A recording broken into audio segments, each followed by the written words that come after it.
A soft, tranquil morning in Herefordshire. Grace stands alone in a quiet shop, her hand brushing against a soft blue scarf. She pauses, looking around nervously, and eventually puts it back on the shelf.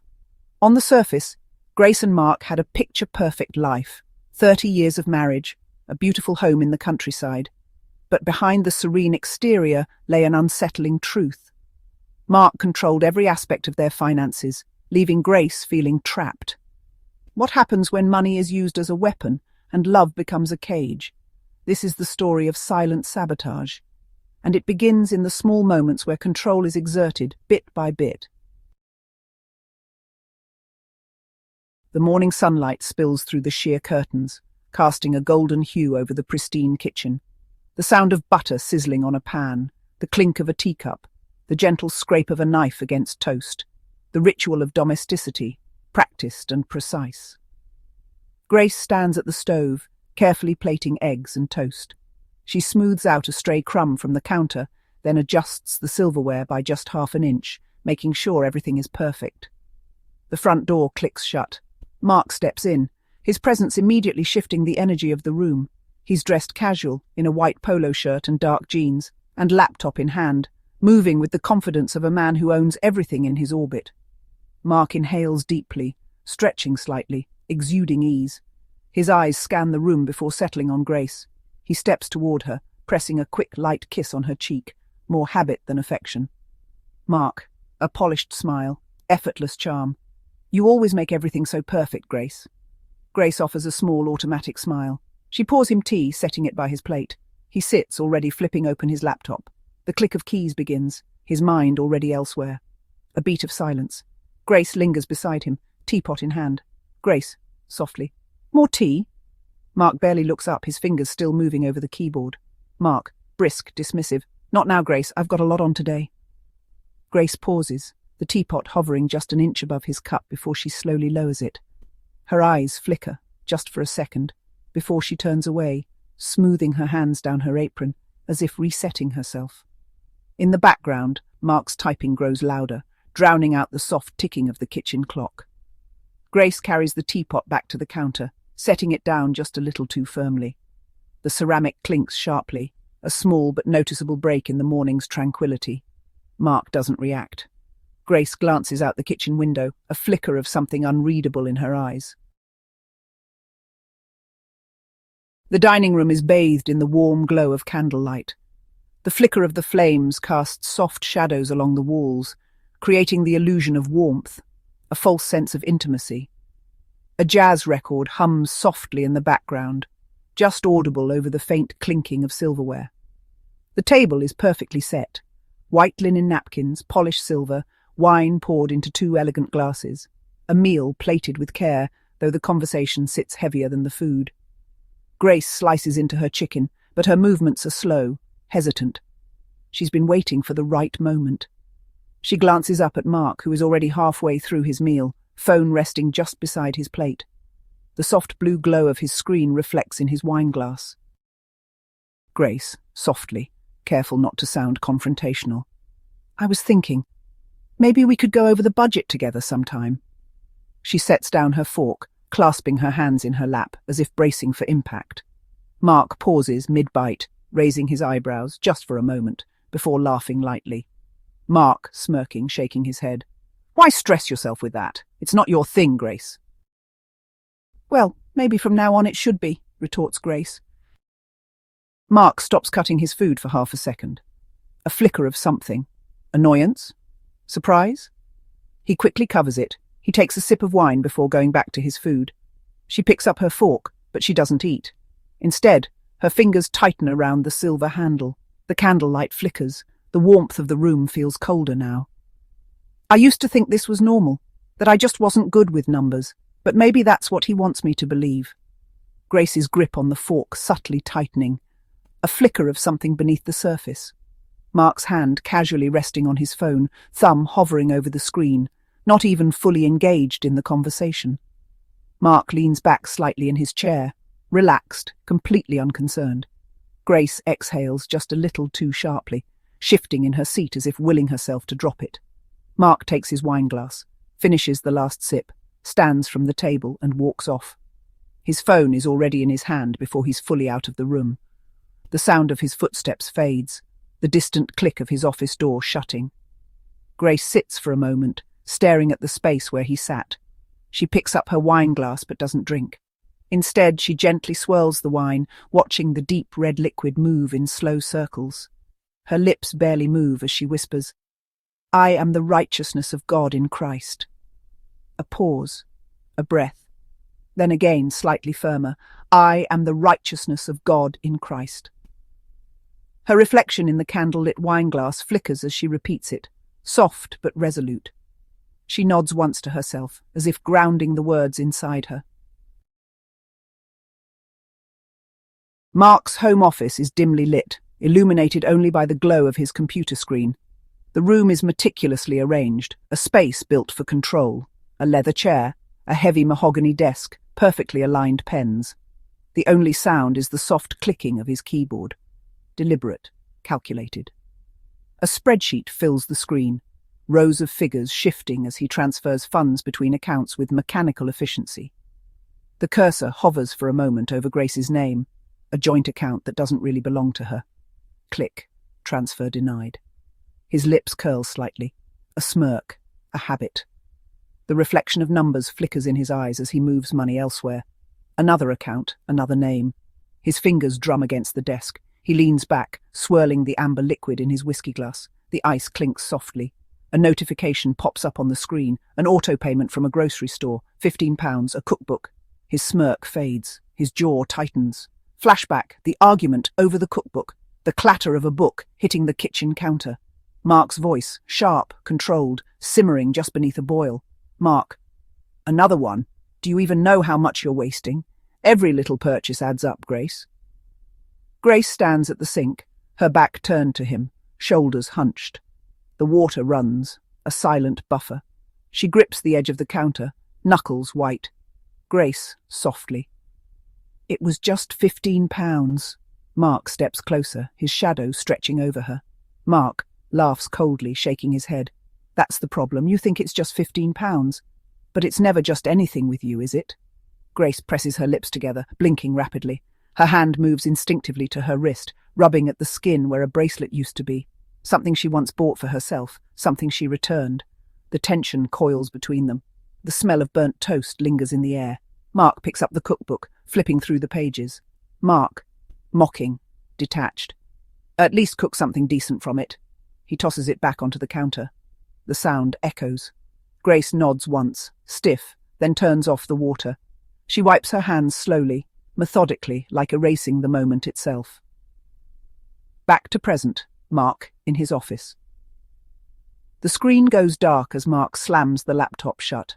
He downs the last of his whiskey, then leans back, completely at ease.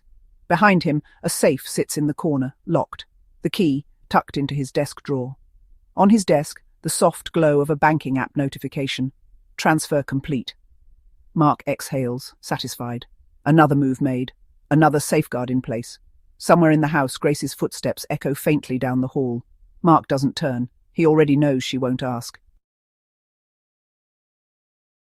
A quaint boutique in the heart of Herefordshire, warmly lit, filled with soft fabrics, delicate jewellery and handmade crafts. The shop owner, an older woman with kind eyes, arranges items near the window. A gentle tune plays over the shop's speakers, blending with the occasional sound of a cash register. Grace steps inside, her movements careful, almost hesitant, like a guest in someone else's home rather than a regular customer. She tugs at the strap of her handbag, her fingers tightening slightly as she walks past the displays. Her eyes land on the scarf. It's the same one from before, a soft powder blue cashmere, draped elegantly on a wooden rack. She reaches out, running her fingers over the fabric. It's luxurious, comforting. She lifts it slightly, pressing it between her fingers. For a fleeting moment, her lips curve into a small, almost imperceptible smile. She turns it over, glancing at the price tag. £25. A pause. Her shoulders tense and her fingers slip off the scarf as if it suddenly burned her. She exhales sharply, scanning the room as if someone is watching. Her hand retreats to the strap of her purse, gripping it tightly. She shifts her weight from one foot to the other. The shopkeeper approaches, a gentle, non-intrusive presence. "That colour suits you." Grace blinks, caught off guard. She lets out a small, polite chuckle, looking away. "Oh, I was just looking." She forces herself to release the scarf. Her fingers twitch slightly, like she's about to reach for it again. But instead she smooths out the fabric and places it back on the rack as neatly as it was before. Her posture shifts. Her shoulders square, her chin lifts slightly, as if trying to convince herself that she never really wanted it. She takes a step back, offering the shopkeeper a tight-lipped smile before turning toward the door. Grace and neighbour Helen are seated at a cosy cafe in the local village. The lighting is warm, and the ambient sounds of clinking cups and quiet chatter create a comfortable atmosphere. Helen, calm and elegant, leans in, gesturing as she talks. Grace, more reserved, holds her coffee cup tightly, occasionally glancing out the window. Helen: "You know, when Tom and I were married, I thought it made sense to combine everything. Accounts, bills, everything. But after a while I realised how important it was to have something just for me. A safety net." Grace: light laugh, slightly defensive. "Mark's always been great with that kind of thing. He's so organised. I don't think I'd even know where to begin." Helen, tilting her head gently: "But do you ever worry? What if something happened? Or what if you just wanted to treat yourself without feeling guilty? Doesn't it seem odd to you?" Grace, small laugh, brushing it off: "It's just the way we do things. Mark handles all of that." Helen, more serious: "It's your life too. You've been married for 30 years. Don't you think it's time you had a say?" Grace looks out the window as Helen's words sink in. Her polite smile fades slightly, replaced by an expression of unease. She looks down at her coffee, stirring it absently, lost in thought. "I've said that for years. But why?" Helen's words struck a nerve. Grace had spent decades trusting Mark to handle everything. But what if trusting him meant giving up her own voice, freedoms? As Grace walks home, replaying Helen's words in her mind, she recalls a time when Mark dismissed her concerns about a joint account and hesitated over the price of a scarf and those unopened bills on the kitchen table. Her expression changes from confusion to resolution. The kitchen is dimly lit by the soft glow of the overhead light. Outside, the sky is an inky blue. The house is quiet, save for the faint ticking of the clock on the wall. The only movement is the slow rise and fall of Grace's chest as she exhales deeply. The wooden kitchen table, usually pristine, is now cluttered with an avalanche of envelopes, some still sealed, others torn open hastily. Bank statements, mortgage papers, credit card bills, all spread out chaotically. A steaming cup of tea sits untouched beside her, a faint ripple disturbing the surface as she taps her fingers on the table absent-mindedly. Grace picks up a statement, her eyes scanning the page. Numbers. So many numbers. A row of transactions, dates, amounts, a larger balance at the bottom, one she doesn't recognise. I used to believe him when he said I didn't need to worry about this, that it was easier this way. But easier for who? She flips to another document. A loan statement. She tilts her head, her lips parting slightly in confusion. When did they take out a loan? Her fingers tighten around the paper. She pulls another envelope toward her, fumbling to tear it open. The edge rips unevenly. She shakes out the contents. A credit card bill, past due. Her breathing quickens. She reaches for another, then another. Her movements grow more frantic, her frustration bubbling just beneath the surface. A pen rolls off the table, clattering onto the tiled floor. She flinches at the sound. Her hands, now trembling, rest on the table as she stares at the mess before her. A realization flickers across her face, subtle but undeniable. She doesn't know this world. She exhales sharply, pressing her palm against her forehead. Her eyes drift to the empty chair across from her. Mark's chair, always the one with the view of the garden, always the one with the neat, folded napkin beside it. The place where he sat each morning, typing away at his laptop, balancing their lives with quiet authority. Her gaze darkens. She picks up one of the bills, hesitates, then clenches it tightly in her fist. The paper crumples. The tea beside her has gone cold. Late afternoon light filters through the kitchen window, casting long shadows across the countertops. A faint hum of the kettle heating water is the only sound in the room. Grace stands at the sink, her hands submerged in soapy water, scrubbing the same plate longer than necessary. Her shoulders are slightly hunched, her movements slow, heavy. The air still holds the tension from earlier. Mark's clipped words at breakfast, the way he barely looked up from his laptop when she asked about their savings.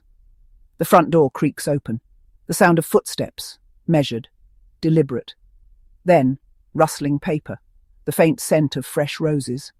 Grace doesn't turn. She already knows. Mark steps into the kitchen, holding out a bouquet of deep red roses, still wrapped in the crinkling paper from the florist. Mark, in a soft and careful tone, "I thought these might brighten your day." Grace blinks at the flowers, her hands still submerged in the warm dishwater. A single soap bubble clings to her wrist, catching the light before popping. She doesn't reach for them. Mark shifts slightly, filling the silence. Mark exhales, tilting his head, seemingly exhausted. "I know I've been stressed lately. I'm just trying to keep everything afloat. You know that, right?" Grace forces a smile, nods once. She wipes her hands on a dish towel, finally taking the bouquet. The petals are velvety against her fingers, too soft, too fragile. She opens a cabinet, pulling out a glass vase. Her movements are slow, deliberate. She fills it with water, watching as the stems bob slightly before settling. Mark steps behind her, hands on her shoulders, squeezing gently. Mark, murmuring, close to her ear, "You know I just want what's best for us." Grace closes her eyes for half a second, not long enough for him to notice. She nods again. Mark kisses her temple, soft, practiced, before stepping away, already pulling out his phone. He's done his part. She watches his reflection in the kitchen window as he walks out, the sound of his footsteps fading, the click of his office door shutting. Her gaze shifts back to the roses. She adjusts one of the stems. Then, her fingers tighten around the vase, a faint creak of glass under pressure. Denial made it easier, but easier isn't the same as doing what's right. Grace stands in the boutique, staring at the same soft blue scarf she has put back so many times before. The lighting is warm, but the air feels still, like a moment hanging in suspension. Her hand hovers over the scarf. A familiar hesitation flickers in her eyes, but this time something is different. Grace picks up the scarf. She doesn't put it back. Instead, she turns toward the counter. Mark's control wasn't just over their money, it was over Grace's sense of self. But awareness is a powerful thing, and once you see the cracks, you can't ignore them. As Grace reaches into her purse to pay, she hesitates for just a second. Faint, ghostly echoes of Mark's voice swirls in her memory. "Do you even know how much you waste? It's never just one little thing with you, is it? You wouldn't know what to do with money anyway." The words linger in her mind, but this time they don't stop her. The register beeps, a receipt prints. Grace hands over the cash, a firm decision, a small, quiet revolution. She picks up the bag and walks out, stepping into the cool evening air. For the first time, she made a choice for herself. Ever considered what would happen if Grace finally took control of her own life and her own money? Only time will tell. Did Grace's story resonate with you? Have you or someone you know experienced financial control or manipulation? We'd love to hear your thoughts in the comments below. If you found this episode insightful, don't forget to like, comment, and subscribe. It really helps us share these important stories with more people. And of course, we'll see you in the next episode of Behind Closed Doors.